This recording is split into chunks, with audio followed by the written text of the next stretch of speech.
Isang napakagandang araw mga Kalingap, pakisuportahan nyo naman po ang ating YouTube channel Kalingap Community.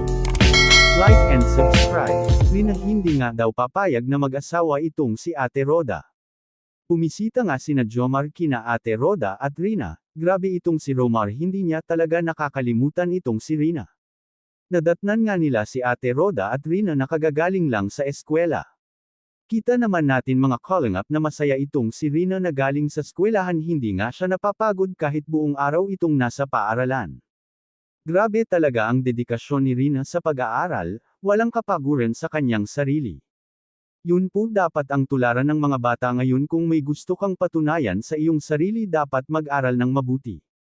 Yun na nga ay inaya ni Jomar sila Ate Roda at Rina na kumain sa labas para naman mapasyal itong si Rina. Meron pang ang pasalubong itong si Jomar kina Ate Roda at Rina mga Kalingap. May pabirong tanong nga si Ate Roda na dapat sa susunod jowa naman dalhin ni Jomar para daw sa kanya.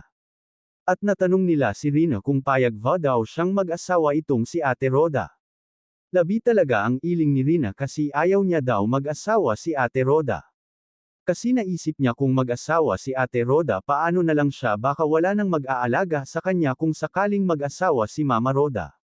Tumawa na lang itong si Ate Roda sa narinig niya kay Rina na ayaw niyang pumayag na mag-asawa si Ate Roda.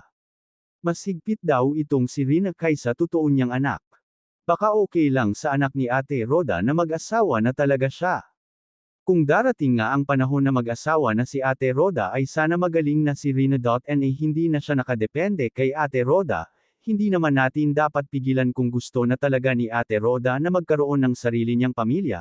Alam naman natin na andyan pa sila Kalingap Rab at Kalingap Val na handang mag-alaga kay Rina, sana po tuloy-tuloy na ang paggaling ni Rina mga Kalingap, hanggang dito na lang pakisuportahan niyo po ang mag-amang Kalingap Rab at Kalingap Val Santos Matubang.